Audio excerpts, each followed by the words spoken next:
அனைவருக்கும் வணக்கம். வருகின்ற மே 16ஆம் தேதி சனிக்கிழமை வைகாசி மாதத்துல வரக்கூடிய அமாவாசை திதி மற்றும் கிருத்திகை நட்சத்திரம். இந்த இரண்டும் சேர்ந்து வரக்கூடிய ஒரு அற்புதமான ஒரு நாள் அன்று இங்கு சொல்லக்கூடிய இந்த இலையின் மீது தீபம் ஏற்றி உங்க வீட்டு பூஜை அறையில நீங்க வைத்தாலே போதும். குடும்பத்தோட தலையெழுத்தே வந்துட்டு மாறும். அது என்ன இலை, அது என்ன தீபம் அப்படிங்கிறத பற்றி தான் இந்த பதிவுல நம்ம தெரிஞ்சுக்க போறோம். நமக்கு அந்த நாள்ல அமாவாசையும் வந்துட்டு வந்திருக்கு. அதுவும் அமாவாசை அப்படிங்கிறது குலதெய்வ வழிபாட்டுக்கும் முன்னோர்களின் வழிபாட்டுக்கும் ரொம்ப ஒரு முக்கியமான ஒரு நாள். இந்த அமாவாசையும் கிருத்திகையும் ஒரு சில மாதங்கள்ல ஒரே நாள்ல வந்துட்டு வரும். ஒரு சில மாதங்கள்ல அமாவாசை வந்து ஒரு நாள் இல்லைன்னா 2 நாட்கள் வந்து கழிச்சு கிருத்திகை நட்சத்திரம் வந்துட்டு வரும். ஆனால் இந்த வைகாசி மாதத்துல வரக்கூடிய இந்த ஒரு அமாவாசையானது ரொம்பவும் வந்துட்டு விசேஷமா வந்துட்டு வந்திருக்கு. ஏன்னா வைகாசி மாதம் அப்படின்னாவே அது நம்முடைய கந்த கடவுளான முருகப்பெருமானுக்கும் ரொம்ப உகந்த ஒரு மாதம்.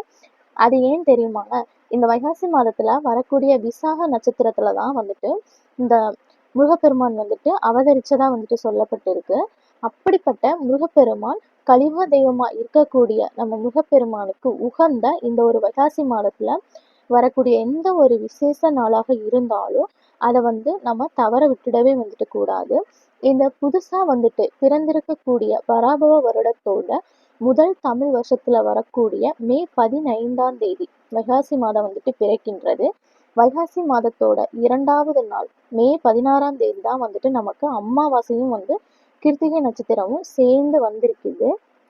அன்று நம்ம அமாவாசை திதியானது அதிகாலை 3:59 ஆரம்பிச்சு மறுநாள் அதிகாலை 2:09 வரைக்கும் வந்து இருக்கின்றது. கிருத்திகை நட்சத்திரமானது மறுநாள் மே 16ஆம் தேதி சனிக்கிழமை மாலை 5:39 ஆரம்பிச்சு மறுநாள் மாலை 4:01 வரைக்கும் வந்து இருக்கின்றது. எப்பவுமே சூரிய உதயத்தை வந்துட்டு கணக்கு பண்ணிதான் வந்துட்டு நம்ம அமாவாசை திதி எந்த திதியா இருந்தாலும் வந்துட்டு எடுத்துப்போம். அதனால சனிக்கிழமையில வந்து நம்ம கணக்கு பண்ணி எடுத்துக்கலாம். அன்றே வந்து மாலை நேரத்துல கிருத்திகை நட்சத்திரமும் வந்து வருவதனால சனிக்கிழமையே நீங்க வந்து கிருத்திகை நட்சத்திரத்திற்கான வழிபாட்டையும் வந்துட்டு செய்யலாம். சனிக்கிழமை 9 to 10 ராகு காலம், 1:30 to வந்து 3 வந்துட்டு நமக்கு யமகண்டம். இந்த 2 நேரங்களையும் வந்துட்டு தவிர்த்துட்டு மற்ற நேரங்கள்ல அமாவாசைக்கான வழிபாட்டையும் வந்துட்டு கிருத்திகைக்கான வழிபாட்டையும் வந்துட்டு நம்ம எடுத்துக்கலாம். உதாரணத்துக்கு பகல் நேரத்துல அமாவாசைக்கான வழிபாடு, உங்க முன்னோர்கள் பித்ருக்களுக்கான வழிபாட்டை வந்துட்டு இதெல்லாம் முடிச்சுட்டு அதற்கு பின்னாடி ஒரு மாலை 5:30 மணிக்கு மேலதான் வந்துட்டு நமக்கு இந்த கிருத்திகை நட்சத்திரமானது பிறக்கின்றது. அதனால 5:30 மணி ஒரு 6 மணிக்கு வாக்குல வந்துட்டு நம்ம கிருத்திகை நட்சத்திரத்திற்கான விரதத்தை வந்துட்டு செஞ்சுக்கலாம்.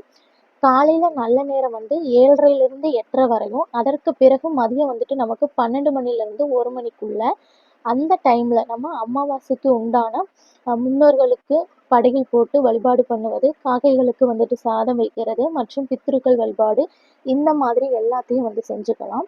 அதுக்கப்புறமா ஈவினிங் டைம்ல முருகப்பெருமானுக்கு வழிபாடு வந்துட்டு நம்ம செஞ்சுக்கலாம். இப்போ வைகாசி விசாகம், அதாவது முருகன் அவதரிச்ச தினமாக இருக்கக்கூடிய அன்றைய நாள் நமக்கு வைகாசி மாசம் முழுவதுமே வந்துட்டு இருக்கின்றது. அதுவும் வைகாசி மாதத்துல எந்த விரதம் விசேஷம் வந்திருந்தாலுமே அன்றைய தினம் நம்ம முருகப்பெருமானை நினைச்சு வழிபாடு செய்யும் போது அதுக்கான பலன் வந்து நிச்சயம் நமக்கு உண்டு. அப்படி இருக்கும்போது அமாவாசையும் முருகப்பெருமானுக்குரிய கிருத்திகை நட்சத்திரம் வந்து சேர்ந்து வரும்போது அதை வந்து நம்ம தவற விட்டுடவே கூடாது.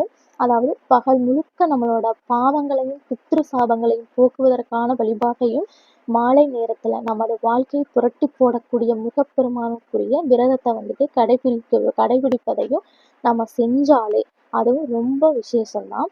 இந்த மாதிரி மகத்துவம் நிறைந்த இந்த கிருத்திகை மற்றும் அமாவாசை இந்த இரண்டும் சிறப்பு வாய்ந்த வைகாசி மாதத்துல வரக்கூடிய இந்த 2 விரதங்களையும் நாம முறையா வந்துட்டு வழிபடும் போது பல மாற்றங்கள் உண்டாகும். அதாவது அன்றைய நாள்ல நாம ஏத்தக்கூடிய தீபமும் நாம செய்யக்கூடிய பரிகாரங்களும் மற்றும் வழிபாடுகளும் நமக்கு இன்னுமே பல மாற்றங்களை வந்து ஏற்படுத்தும்.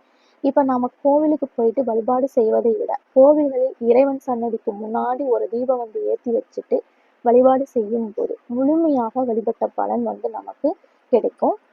அதற்கு இந்த வைகாசி மாதத்துல வந்திருக்கக்கூடிய அமாவாசை கிருத்திகை அன்று இங்கு சொல்லக்கூடிய இந்த ஒரு தீபத்தை நாம எப்ப ஏத்தலாம்னா, இப்ப நமக்கு பகல் முழுக்க அமாவாசை இருந்தாலுமே கிருத்திகை நட்சத்திரமானது மாலை 5:30 மணிக்கு மேலதான் ஆரம்பிக்குது.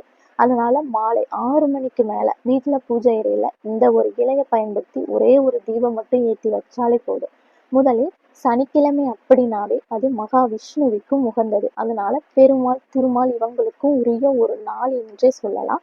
இப்ப மகாவிஷ்ணுவோட கடாட்சம் நம்ம வீட்டுக்குள்ள வந்துட்டாலே மகாவிஷ்ணுவோட சேர்ந்து மகாலட்சுமி தாயாரும் நம்ம வீட்டுக்குள்ள வந்து ஐக்கியமாகி விடுவாங்க. அதன் மூலியமாக நமக்கு கஷ்டம் இல்லாமலே வந்துட்டு கடன் இல்லாத ஒரு வாழ்க்கையும் வந்துட்டு அமையப்பெறும். மேலும் பொருளாதாரத்திலும் செல்வ செழிப்பிலும் நல்ல ஒரு முன்னேற்றம் ஏற்படும். இந்த மாதிரியான சகல விதமான ஐஸ்வர்யங்களையும் நம்ம வீட்டுக்குள்ள கொண்டு வந்து சேர்க்கக்கூடிய மகாவிஷ்ணுவுக்கு உரிய ஒரு இலை வந்து துளசி இலை. இப்ப நம்ம அந்த ஒரு பெருமாள் கோவிலுக்கு நம்ம போனாலுமே அங்க நமக்கு கொடுக்கக்கூடிய துளசி தீர்த்தத்தை நம்ம வாங்கி குடிக்கும் போது நம்மளுடைய கஷ்டங்கள் எல்லாம் வந்துட்டு தீரும். நம்மளோட பாவங்களும் வந்துட்டு எல்லாம் விலகும் அப்படிங்கிறது ஐதீகம். அதனாலதான் துளசி செடியோட ஒவ்வொரு இலையிலும் மகாவிஷ்ணு வந்துட்டு வாசம் செய்கிறாரு அப்படின்னு சொல்லுவாங்க. அது மட்டும் இல்லைங்க, இப்ப துளசி செடியோட அந்த வேர் பகுதியில அதுவும் அந்த கட்டையில வந்துட்டு மகாலட்சுமி தாயார் வந்துட்டு வாசம் செய்கின்றாங்க அப்படின்னு வந்துட்டு சொல்லுவாங்க. அதனாலதான் துளசி மணி மாலைக்கு வந்துட்டு அவ்வளவு ஒரு சக்தி இருக்கின்றது. அப்படிப்பட்ட மகத்துவம் நிறைந்த மகாலட்சுமி தாயாருக்கும் மகாவிஷ்ணுவுக்கும் உரிய அந்த துளசி இலைகளை வந்து ஒரு கைப்பிடி அளவு எடுத்துக்கிட்டு ஒரு தட்டு எடுத்து வச்சுட்டு அதுல பரப்பி வந்து வச்சுக்கணும். அதற்கு நடுவுல ஒரு மண் அகல் விளக்கு எடுத்து நல்லா சுத்தம் பண்ணிட்டு மஞ்சள் குங்குமம் வச்சு அதுல பஞ்சு திரி போட்டு நெய் விட்டு தீபம் வந்து ஏற்றிக்கணும். நெய் தீபம் ஏற்றுவது வந்துட்டு சிறப்புனே சொல்லலாம். இப்ப முருகப்பெருமானுக்கு நம்ம தீபங்கள்ல இந்த நெய் தீபத்திற்கு அவ்வளவு ஒரு மகிமை வந்துட்டு இருக்கின்றது. ஏன்னா நம்ம நெய் தீபம் போடுவது வந்து முருகப்பெருமானுக்கு ரொம்பவே உகந்ததுன்னு சொல்லலாம். இப்ப செவ்வாய்க்கிழமையில சஷ்டி விரதங்கள்ல வந்துட்டு முருகனுக்கு வந்துட்டு நம்ம வெற்றிலை தீபம் வந்து ஏற்றுவோம். 6 தீபம் வந்து கொண்டு வந்துட்டு நம்ம ஏற்றி வழிபாடு செய்வது வந்து வழக்கமா வந்து வச்சிருப்பாங்க, நிறைய பேர் வச்சிருப்பாங்க.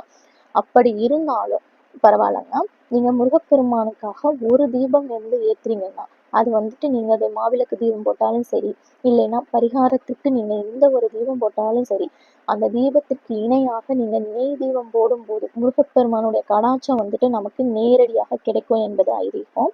அதனால நெய் தீபம் ஏற்றி வச்சுட்டு முதலில் அமாவாசைக்கு உரிய உங்களுடைய குலதெய்வம் மற்றும் பித்ருக்கள் முன்னோர்கள் இவங்க எல்லாரையும் வணங்கிட்டு அடுத்ததான் துளசி இலை வைத்து நீங்க தீபம் ஏற்றி இருக்கிறதுனால மகாவிஷ்ணுவையும் மகாலட்சுமி தாயாரையும் சேர்ந்து மனசார பிரார்த்தனை பண்ணிக்கணும்.